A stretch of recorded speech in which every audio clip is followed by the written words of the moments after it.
What's up, everybody? Another episode of Market Flow, Akalades Family Podcast here. Big Snipe Mike here with my co-host, the Stock Odin. This is, I guess, the second official week of Mr. Odin here being my co-host here now. He's hooked up the background for us here. He's kind of been putting in a lot of work, so props to Mr. Odin here. Mr. Odin, how you doing today, brother?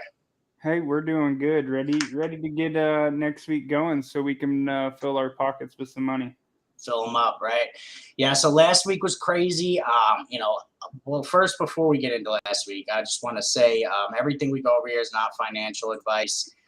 Do not take it as financial advice. We are just, talking about ideas and opinions. Nothing we say here or do or buy and sell signals. So we'll get that out of the way first. But yeah, last week was nuts. We had the biggest red day in 2 years on the SPY and the NASDAQ, and I believe the Dow as well. But I only saw, I was only watching QQQ and SPY. But yeah, the S&P and the NASDAQ had two of the bloodiest days since the COVID flash crash. I believe I've seen some analysts say that it was the worst day for the NASDAQ in 15 years, but I don't know. That could be wrong because I saw in the flash crash of 2020, NASDAQ put in a 10% down day, and it was only down about 4.5% on Friday. But bloody markets don't matter to us. I mean, you could hop into the Discord, hit the link, hop into the Discord. You'll see, all of our members completely banked on that drop here, and we got the link down below. We've got the link right there. We've got the YouTube link. Got the subscribe to Odin's Twitter, my Twitter, and also tell us a little about your newsletter as well. I know you got that newsletter up and running, and people have been making bank off of that thing as well. Yep. I typically post some swing ideas, some possible long term, and some short trades. I am going to have to switch up the style a little bit now that we're in some uncharted territories. It doesn't really matter what something's true value is. It's all about what you're willing to pay or sell it at. So, we're definitely going to have to take a different approach because, there's a lot of companies that probably do hold their actual value, but it doesn't matter when the market's going down. I mean, yep. So if you don't want to hold something for, the next year or 2 years with a negative, so I am going to change some things up in it to try to strategize towards how we're sitting in the market now. So some new things to come on the Odin's newsletter, and I push the link right here. So you can click the link. It'll be under the video as well, as all our other links will be under the video. But there's the Odin's Palace Trading newsletter. I'm subscribed to it. I know a lot of the members are subscribed to it. Everybody loves it. That is subscribed to it. You get pretty much the alerts before they come. You get what Mr. Odin here is looking at before he actually takes position. So it's definitely some solid, education to add to your toolbox. Definitely a lot of work put in for the DD and most of the trade ideas. Now, I'm not saying that every single idea I post is going to be a banger and put out money. It's your own job to go through and do the research of my research even. But most of the things that I've posted have had the opportunity to be positive gains. Now, they could be negative now if you didn't take profits. But so that's the thing. You always have to take profits along the way so you don't get caught. Yeah, and that's crucial. And that's what a lot of taking profits and risk management, right? We could go into that for a little bit here before we get into the SPY. That's like the make or break of whether or not you're going to be a statistic or if you're going to be a successful trader. And I actually had a one-on-one session with one of our members, Necrid, yesterday. We went over a new trade plan for him. Shout out Necrid. He's putting in some work, but that's what mitigating the loss is what we targeted, because you'll find on a lot of earlier on traders, their losses will be outweighing their wins, or they'll take wins from up 25, 30, 40, 50% back into the red. And, if you're not taking profits, what are you doing here? This is what Yep. we're trying to steal money from billionaires, right? That's pretty much what we're doing. People are they'll cut winners fast and they'll hold profits longer. And, that's something that finding that sweet spot. Got to train yourself to realize that you got to take profits and cut losses quick. Yeah, Along with you don't marry a stock. Ever. Only be convicted, until don't be overly convicted. You're there to make money. You're not there to hold it forever. Yeah, so never marry a stock. That's a good point there. Even long-term positions. It's good every, so often to cycle out some of the long-term plays that you're in and start to maybe even accumulate some different ones. But for the day trading world, if we're in a play, 9 times out of 10 by 30%, if especially if it's an option play, I'm pretty much all out, and I've got maybe a runner or two that I'll hold on to kind of track the move, but with a trailing stop on it that I'm either trailing myself or that I'm moving that I've got as an actual trailing stop. So that's a good point. Take profits. If you're in the Discord, you take these alerts. You take a play down from up from 30% back to red. That's something you got to evaluate. Maybe find the sweet spot. What I always suggest is to journal all of your trades, find your winning setups, find your losing setups, cancel out the losers, scale into the winners, and, obviously take profits on the way. That's the only way. That's what we're doing. We're playing chess pretty much with billionaires that have been doing this their whole life. So if we get a spot where we're green on something, in my opinion, scale out, start scaling out, take your money. Take your initial investment. If things start to get choppy, take your initial investment and if you really want to, you can let the rest ride, but at least get the money in so that you put in so you don't take a loss.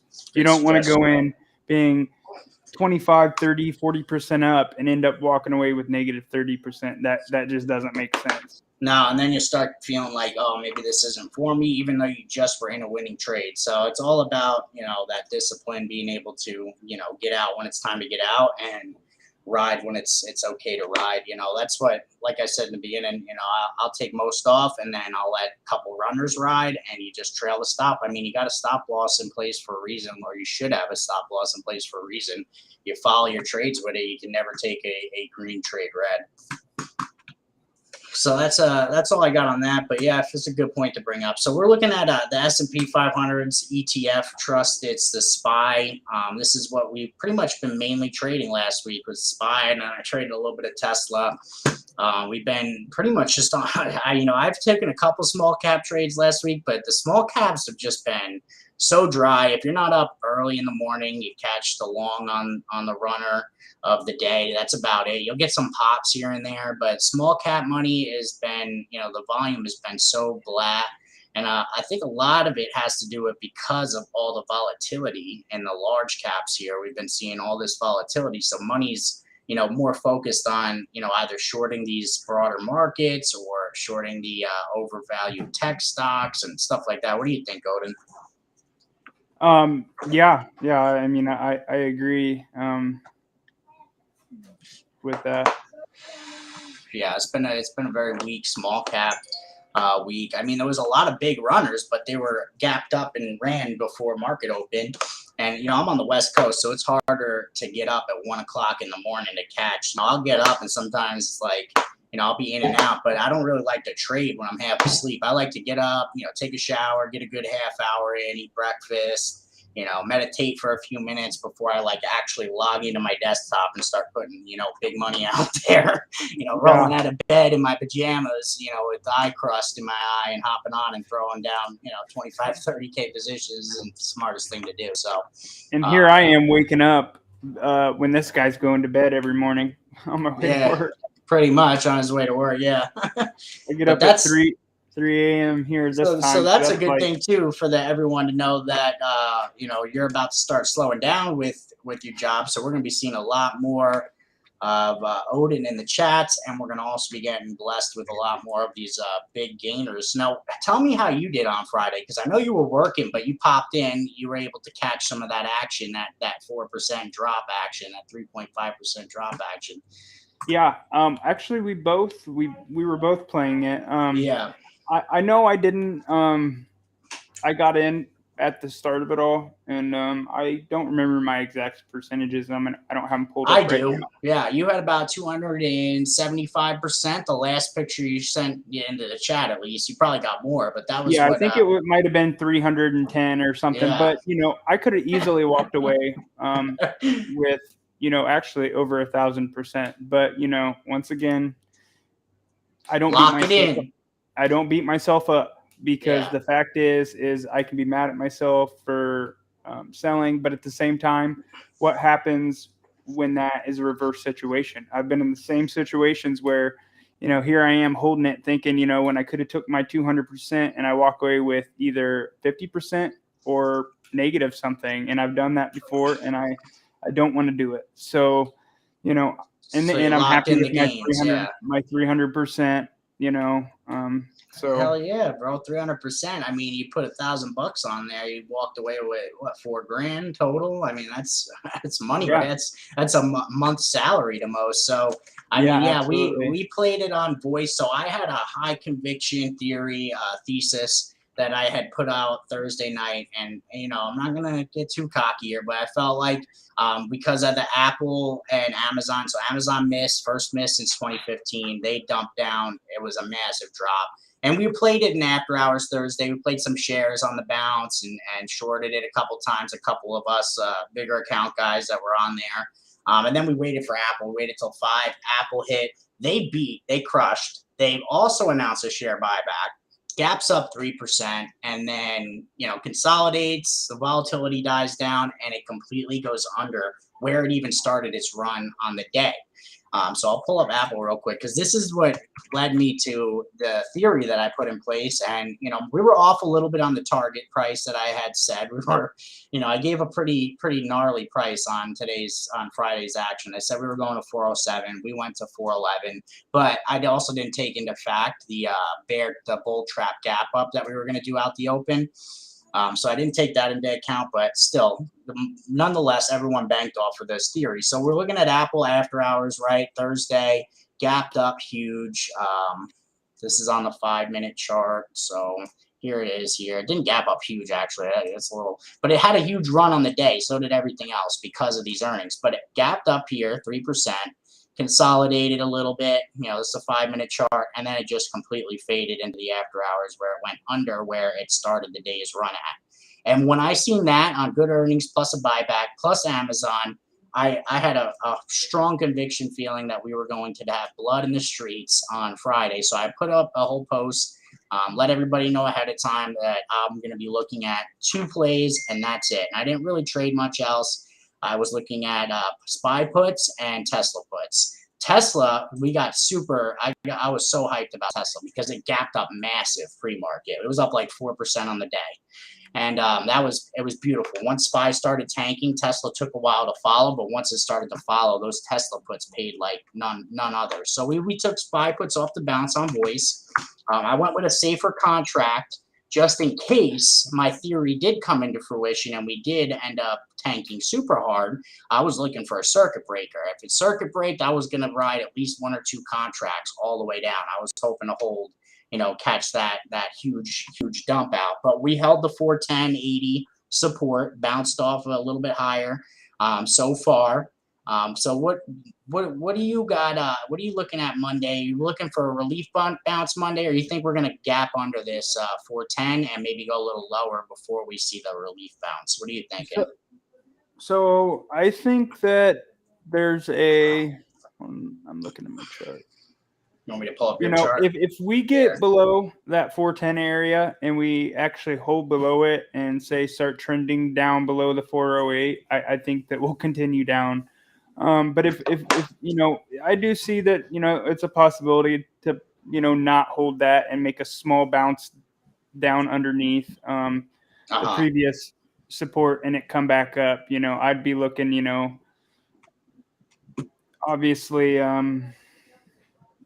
Yeah, so what I was looking at a potential relief bounce just because it did make a hard bounce off of there. But the FOMC meeting, I know typically we dump into the meeting and then rally afterwards. I think we're going to see a little bit of an opposite here this time because I'm pretty sure they're going to be raising the rates again. But I was looking for 416, 70s, 417 area bounce. Maybe not. Maybe just 414 area is what I was looking at if we do get the bounce. If we don't, we flush out. I mean, 410 is the bull's last stand. We were just talking about this. 410, there's a couple little support areas. Obviously, you got some fib retracements that it'll have on the way. It'll bounce up on the way.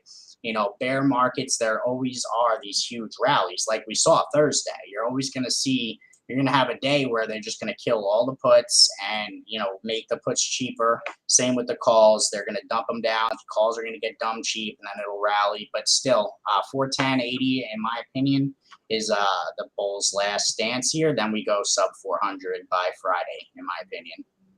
Yeah. So I'm in agreement with the whole, 415, probably most likely a max of the 17-ish, 18-ish area. And I mean, a straight up max of, of 20. But I mean, I'm in agreement that it'll probably be somewhat of a small bounce, Smaller obviously. Bounce. Yeah, I think it's you can already see the bear flag. The bearish flag, I think, going on. I mean, so I mean, let's just be honest. They're talking about a 75 BPS. Now it's time to see if they're actually going to go through with it, or if they'll drop down to 50 or 25. But in the end, even if they do drop down, I think the market's already going to have it in their head that, they're still going to be bearish, even if the Fed seems to loosen their grip a little bit. Yeah, I mean, to be honest, I don't think they can now. I think all last year they kept pretty much pushing off the inevitable. And now, even with the small 25.25 BPS, it didn't do that's not going to do what it needs to do, what we need done to get inflation under control. Like I went to the supermarket, right, 2 weeks ago. I got two things of chicken breasts, right? Chicken breasts, they're usually like $10 a pack. I go back last week, and it's like every week you're seeing these just these raises. Like it was $17 per pack just in a week. I was like, what is this? Like I could understand slow, but I guess it just hit us a little bit on the groceries a little bit later than everybody and just all at once. But yeah, meat's getting a little crazy. Everything's getting a little out of hand. Gas is still rising, even though crude has been taking a nosedive from its highs. Gas over here is still rising. It's almost $5 a gallon now. It's definitely concerning for sure, and it's been a long time coming. I mean, we'll pull up the SPY weekly here. We were just looking at the SPY weekly, and Odin had gone over a little bit of a theory he's been working on for a while on the market cycles, and we're in this bearish cycle that was overdue. And you could see it topped out. You could see the head and shoulders formed like any real technical trader. Not even talking about macroeconomics. Just a technical trader can pull up this weekly chart and see, oh, okay, it just broke the neckline. Like we're going down. Like this is going down. We're going to at least 385, 384 is what I got. And then we also got the weekly 200 MA that we could come down to, which I know people don't want to hear it, but we could come down and test that weekly 200, which is 345 area. So, it's all dependent on the future macroeconomics, really, what happens in the future. Absolutely. I see 329 to 359 range is a very reasonable spot. I mean, it lines up with weekly EMAs, or I believe MAs too. Yeah, SMAs too. So, between the monthly and the weekly, yeah. And especially how overextended we are on like monthly SMAs and EMAs. So. Yeah. Even on the year, like we in the Akalades Discord have been calling for this, since about October. I actually have a bet with numbers. We made a bet on mid-October. SPY had been rallying. It just started rallying. It bounced off of 429. It was around 460-ish when I had made the bet with him that we would see sub 400 within a year's time, which was October to October. And he's bullish on the overall market, which is fine. And I'm bullish long term. Obviously, we're never gonna just continue on this downtrend. But I think this whole year is gonna be a chop fest, and we level lower each time until we finally get inflation under control. At least a little bit under control. It's never. I don't think we'll ever be able to get back to the levels that we were at, but at least enough to where the American people and the everyday average day Joes aren't paying double for living expenses like we are right now. Then I think maybe we'll start to see some cleaner pastures, or war. Obviously, war tends to take us out of these recessions. Typically a big war will take us out, and I've just seen someone post in the Discord as well that they're trying to figure out a way if Russia starts to drop any kind of chemical warfare to bring in U.S. troops. So if we end up in a war, that as well will probably drag us out of a recession. But I mean, I hate to say it, but we just cracked the neckline on this weekly, and it's pretty much a wrap here. We'll get some small bounces, but we should be sub 300 by Friday, and that's being conservative. I really think by Wednesday we'll be sub 400. Way to call numbers out.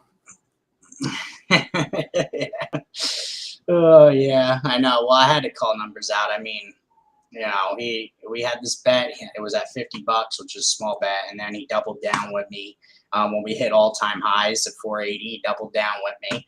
And I wish we would have had the original bet in place because I'd be having a brand new Bronco shipped to me, but he didn't want to risk the Bronco.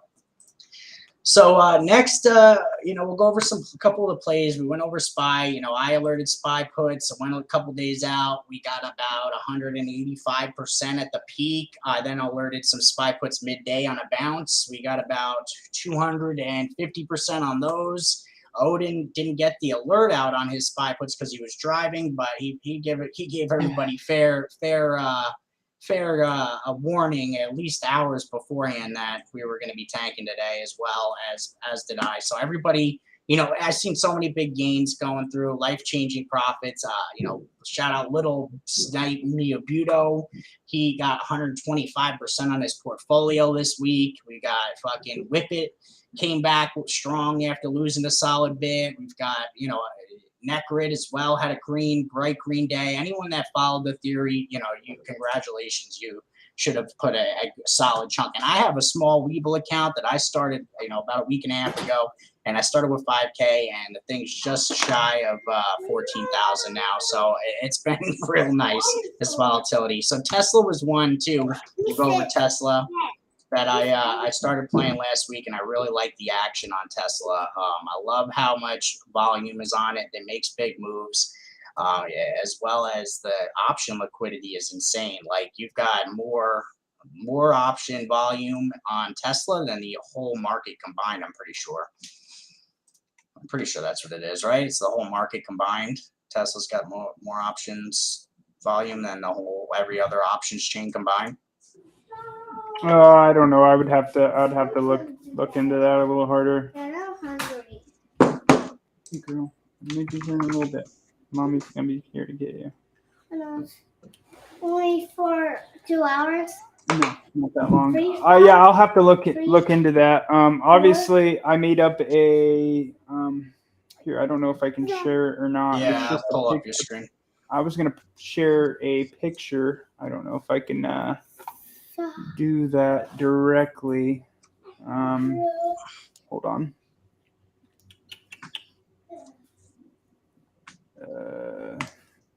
Sorry, well, while you get that, I'll break down a couple of the Tesla plays we had last week. So Tesla, we took calls on Thursday into that rally, right? So actually, Heat had alerted them. Heat-seeking Pig Missile. He'd been gone for a while. He came back, I believe, like Wednesday area, and then Thursday he made a nice alert on the. So Tesla gapped down, right, real hard. Gapped down like 6-7% off of Elon Musk selling his shares. He had sold about 4 billion shares because there we go. Now you're on. But yeah, he sold about 4 billion shares, and we caught the rally back up, and then we took the rally back down. Yes. But we'll get into that in a minute. Just alone, if you would be watching the flow on SPY. 1 second, please stop. Please stop. Can I get it? Can you record? Yes. If you're sorry, guys. No, you're good, bro. You know how it is with kids. Yeah, I got kids. If you were watching the flow, which obviously, I'm using Whale Stream, but I mean, come on, on 429, which was Friday, the SPY option flow, it was definitely bearish. The call money was 42 million versus 165 million. There was 4 million, 4 million point 2 or 4 million point 3. 165 million in bearish. Versus wow. Versus 10 point, which was equal to a 2.47 put to call, and then I as well could have done the money put to call, which ended up being I think it was like a 367. I don't have a calculator and I didn't put it in the picture. But so I got all this from Whale Stream, and it's like, hey, I mean that was clear as day. I mean that was way different. I mean there's not even close comparison when it comes to the amount of flow that was going. So I mean, if you're watching obvious, flow, yeah. things like that, I mean, it's not even if you don't have it, 100% timed correctly. I mean, you're gonna know that something's going down when you got that kind of flow and that kind of money going one direction compared to the other. Yeah, so definitely, and you got an affiliate with Whale Stream, right? Yes. Yep. So we'll put that link down below too. So you use Odin's link. I think you get $10 off a month. Yes, and then it as well works for the whole year. So if you bought a whole year subscription, that $10 off, you would get the annual savings, plus you get the $10 off a month. So it would be $120 off. 120 off minus the 20% or whatever it is for the annual subscription. That they give you for annual savings. Gotcha. Okay, so yeah, we'll throw the link down below on the video as well. For whale flow, that's option flow. You get quite a bit. As well as if you are in the Discord, we do have tradie ticks also, which you'll get a lot of the that's in the options flow bot room. You'll get a lot of the flow from that too. You get all the big golden sweeps and regular sweeps, puts, calls, big share orders. You get all sorts of stuff in there. So that thing's pretty cool too. But yeah, so we got Tesla. We hit Tesla up twice. We hit it for calls on this way up, which was pretty risky of a play, but it ended up working out. Those calls went for a good couple 100%. But what I was mainly looking at on Friday here for Tesla was how it gapped up super hard right into a resistance. It gave a nice gap on the daily chart for us to fill. And we got into, or I guess it filled the gap, but it gapped up to here on the open and ended up filling this gap here. But yeah, we ended up getting into some puts on Tesla. Those went for about 150% because they were a week out. I didn't go with the risky business going a day, the same day expos. But yeah, forward looking, what I'm looking at next week, I actually made a list here of what I'm looking at. So I'm looking at a couple things here. So obviously SPY overall bearish into next week. I'm expecting at least a little bit of a relief bounce rally before we head lower, depending on if we hold the 410. If we just gap down completely Monday morning, it could be blood city like it was on Friday. We could absolutely go 390s, a low 390s right away. There's no reason or there's no end all be all saying because we dropped 3.5% that we need to bounce. We can just completely, everyone, all the big boys got out, nothing else is holding it up. We could just completely flatline down.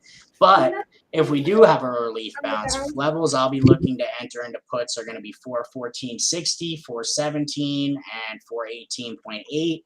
I don't think we go higher than that. If we do, 421 would be another level to watch.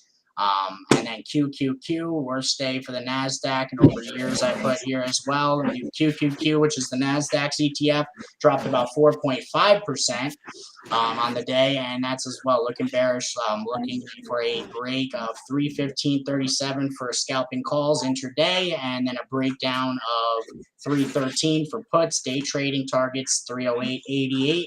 305.46, 298.70. I do believe we'll go under 300 on the QQQ as well next week. And then I got Tesla. We broke a support level at 881.60, looking for a retest rejection to enter puts and target 819.74 support. We'll look for long calls if we close a 5-minute candle over 885 and target 901, which would be a VWAP break. VWAP breaks 424, 442 are the two upside levels. But like I said, I'm more leaning towards these backside levels, the downside, but I do give the upside levels because I'm not going to try and predict next week. You know, I got lucky. I predicted on Thursday we would see a huge drop. You know, I mean, all the indicators were there. Like Odin said, you got the flow on top of Apple dumping out, Amazon dumping out. So I'm not going to try and predict next week, but I'll give you the upside levels as well, you know, because I can switch in a heartbeat. And then AMD is one that I've been missing out on here. I'm looking to start a long-term position in AMD again. But I am going to be looking at some options on it as well. It's been beat down. It's one of the most beat down tickers in the NASDAQ. There's quite a few that have been beat down since like October, you know, so August to October. They've been just getting slaughtered while, you know, we hit all-time highs on the market. These tickers have been getting slaughtered. But AMD, I'm looking for it. Just bounced off a major historical support level at 83.70. If we do rally on the overall broader markets, I'd be looking for a break of 86.55 for calls, weeklies for a day trade, breakdown of 85.51 for puts, targeting 83.70, then 79.97, and then 77.95. Final price target of 74.75. So just a quick little large cap, you know, technical analysis breakdown that I did yesterday that I'm looking into next week. Anything you're looking at, Odin? Obviously, we're not going to, you know, give too much prediction because anything could happen. But anything you're looking at, Ian?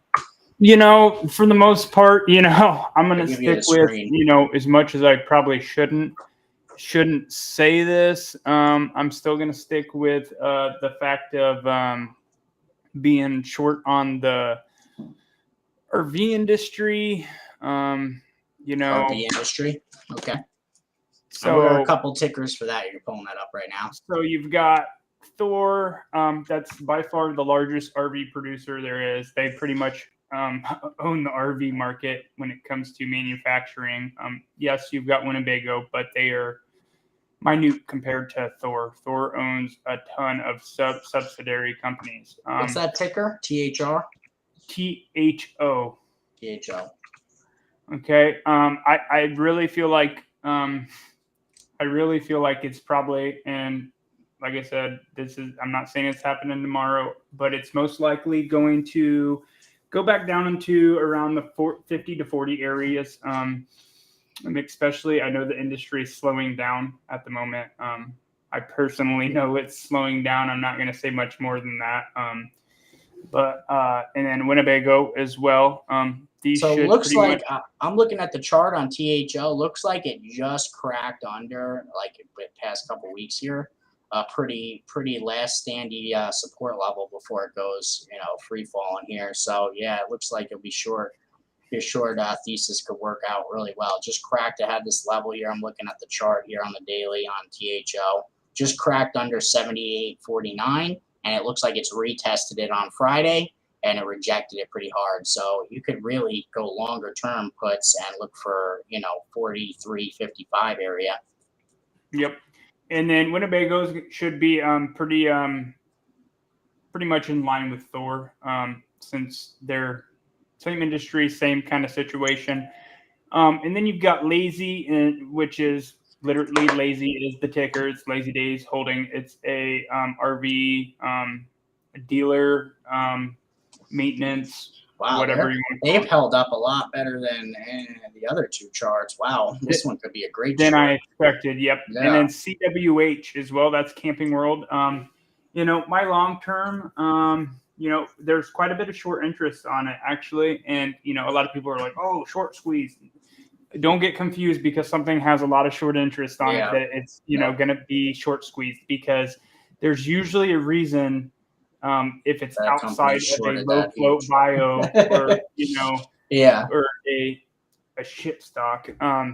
They're shorted like that that for a reason. Yeah, it's that reason. Now, yes, can we see a relief? And actually, I do expect that CWH will possibly have a small relief here soon. But in my opinion, when we see that relief, if we do, I probably will take it down to about $15. That's where I think it's going to go. 1542 on Lazy. That's what I'm looking at right now.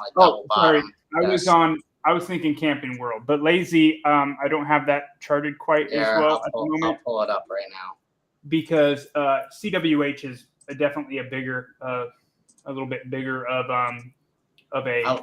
I like this Lazy a lot here. I know I was gonna swing it not too long ago. You had put it on my radar for a swing short because it had gapped up massive, which was back here when it gapped up pretty big. But it looks like it looks like it just cracked the support level. It could potentially come free falling down here to this 1542 area. Breaks that. I mean, forget about it. I don't remember who. It ran off news of a possible one of the banks wanted to buy it outright, and Lazy turned them down. Yep. So yeah, I remember that. So I do expect it to come back down. It doesn't have quite, I don't think, as much volume. Yep. Nope. It doesn't have as much volume. As what was CWH. The other ticker? SCWH. Yes, and CWH has quite a bit more volume, along with, as you can see, the volume on Lazy is not very much at all at the moment. I'm sure when it goes, it's going to go quick for Lazy. CWH, they do have a nice. I think they pay like 10% dividend. I'm not going to state facts because I don't have it right now. Talking about on CWH or Lazy? CWH. Yeah, I didn't. 63-cent dividend per share. 50 cents. Oh, these are all special divvies, I think, because they're different. So that one was a special div. Oh no, yeah, look. It looks like they do 1.25. I can do this. 1 second. My chart's loading. I can pop this up and we can go boom. And this will pull up, give it a second to load. Oh. I was thinking Still loading. Down here will give me some stats here in a second. Just a second. No. Give me a minute. I'm doing hold on. Let's take that whale stream. Down here, you can see, I don't know how well you can actually see dividends. Right here's the dividends. It's probably not going to show up real well. But nonetheless, they've got a dividend that they do quarterly, it looks like. But it looks like the same thing, same chart as the, what was the other one? THL, which just broke a nice support level. So my overall thesis, I know quite a lot about the whole RV industry. So I'm going to stay short on it with respects to gas prices. I think people, there's been a lot of RVs put out lately, an obscene amount. If you go and look at Thor's revenues, they've doubled, tripled what they've ever made before. They put some massive amounts of trailers out, and it's time to slow down. This is usually for the RV manufacturing side. This is usually their slower time coming into summertime because they've already started filling orders, and people are going to buy them up for the summer. So yeah, and just in general with everything going on, I just don't feel like it's going to make the recovery like some stocks have the possibility to do. So I'm pretty convicted when it comes to anything RV related. So that would also include LCII. Now they do some other things. They make all the parts for RVs. They make windows. They make a lot of the components that the RVs are built with. But they do have some ventures outside of that. So, but that's definitely on my list as well with THO, WGO, LAZY, and CWH.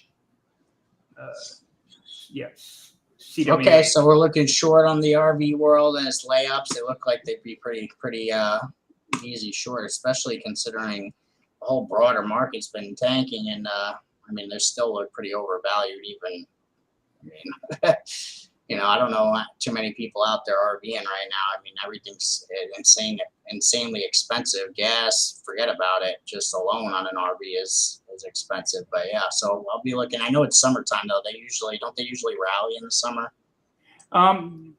Respectively, so like your RV dealers should more or less than what your RV manufacturers. Okay. In certain ways, they should be on somewhat of a different cycle because your RVs are going to be the RV industry itself slows down in the summertime because, like I said, they've already made the units and things like that. So usually the winter is a little bit more production side for the RV manufacturers. And obviously during the summer, your RV dealers are going to be popping off more with reselling, selling new ones, doing RV maintenance, renting RVs, things like that. But I do expect, customers as well to either try to sell RVs on their own, be less likely to buy brand new RVs, and possibly maintenance their own RVs to cut down costs. Yeah, that makes sense. Okay, so we'll be looking short on the RV sector here. We'll look for a bounce on some of these RV names. We'll post those in the Discord or in the watch list section as well. And then other than that, I'll be watching Tesla and SPY mainly, and then a couple small caps as they pop up. Last week we got a couple. For short bias traders, it was great for one or two plays. But even the short and the longs on the small caps were it was kind of choppy, low volume. But if you caught Finch or IDAI, right out the open, I had mentioned them both as going to be all-day faders. We caught those and rode those for solid gains. So, learn to short. If you're watching this, you're a bull. It's great. Everyone, long-term, the market will go up. But in times like this, the way you eat is being able to switch your game at a blink of the eye. So if you want to learn how to short, if you want to learn how to play options, we're going to run on Tuesday at 7 o'clock. We're going to run a live stream for the Discord. We're going to have everybody come in with questions, and we'll be doing a Q&A. We'll go over Odin's option strategies, to how he takes these 0 DTEs and 1 DTEs, these high risk plays, and he's consistently profitable with them. And then we're going to also go over my scalping strategy for small caps, which you can use on large caps as well. We'll go over, the short bias side, because that's what I typically am looking at when I look at a chart, is where are my shorting levels. I'm not always, I'm not really too fond of going long on a lot of these crap stocks. I will go long on them, but we'll be going over both of those things with the Q&A section as well. So everybody tune into that. If you're not in the Discord, hit the link below. Join us. It's a free community of traders working together. And we have a lot of fun in there. We're growing, rapidly, and everybody works together for the common goal of financial freedom. Give us a follow on Twitter as well. We got my Twitter right there. Got Odin's Twitter right here. And then we'll have the links respectively for a whale stream, your $10 off, as well as hit the like and subscribe button on the YouTube. Help us grow. And with that, Mr. Odin, this is a great episode. We went over, some of the action from last week, which was definitely, I definitely needed to look it back over because it was pretty wild. And I look forward to crushing it this week. Yep, absolutely. And, we'll go over some more, trade ideas in the Discord during the week. Obviously, we need to see how the market opens up and see how the sentiment sits and how the market wants to react. We don't want to put a bunch of tickers out in people's for people to watch that, right now the market is going to do what it does, and we need to see how it reacts before we really put a full out trade plan. So, sure. Here at the beginning of the week, we'll put some ideas out. And like I said, if you're in the Discord, you'll see the alerts and some charts and some trade ideas. So Yeah, and we always typically give out a play-by-plays as well. We live trade every morning, from a half hour before the open till, at least lunchtime. Sometimes we're just all day getting it, depending on, the day. But yeah, we live trade every day. Once again, it's free, join us. And yeah, we look forward to seeing you in there. And definitely, even if you're not in the Discord, we'll have the live stream Tuesday. Tune into that. You'll be able to watch and learn about what we do, what we're looking at, and how we trade. Because we both have complete opposite, trading strategies and what we do. Odin's more options. I'm just starting to learn more in depth on options, and I'm more of a small cap scalper. So it's going to be fun. We'll both go over how we became profitable using our strategies, and hopefully everyone can learn a little something from it. But with that being said, man, I'm about wrapped up here. You wanna any closing words before I close this out here? More than anything, just tune in for Tuesday. Your best bet if you want to learn strategies, or we're constantly. If you look at the trade recap, and today I posted on Twitter about people just, showing us love. Thanking us for teaching them, guiding them, helping give strategies, websites, whatever it might be. Showing love towards us. There was a guy in there, the Whippet, he upped his account 61%, and that was even late in the day. He didn't even get a trade most of the day. He would have been up farther. So he didn't even get in till like an hour before close. Yeah, Whippet made a strong recovery, a strong bounce back. I know that he was feeling real down because he held on to some puts too long, but he definitely came full circle this week. This market will do that. Have you looking like you're about to blow up? This is it, and then all of a sudden the next day you wake up 61% on the portfolio, all in on some puts. Absolutely. So so just my thing is come in, check us out. That's the best way you're really going to see everything is we can talk all we want about on here, but until we're seeing price action going on, it's just speculative, so exactly. That's my thing. Other than that, hey, I'm ready to get some sleep tonight and hit the market hard tomorrow, feed the kids tonight, and wake up and fill my pockets full of money. Let's get it, brother. Yeah, everybody get a good night rest tonight. It's going to be a high action day tomorrow in the market for sure. I know everybody's watching that 410 area. If they're not watching it, then they're just trading on hopium, because that's going to be the make or break. That's the last stand here. So just keep that level up on SPY. I do suggest everybody keep, even if you're trading small caps, keep all the indices up, IWM, SPY, QQQ, Dow Jones, keep them all up, all the ETFs, watch them, and just monitor them, even if you're not trading them, because you should know what the broader markets are doing. And with that, it was a pleasure, everybody, and we look forward to seeing you on Tuesday.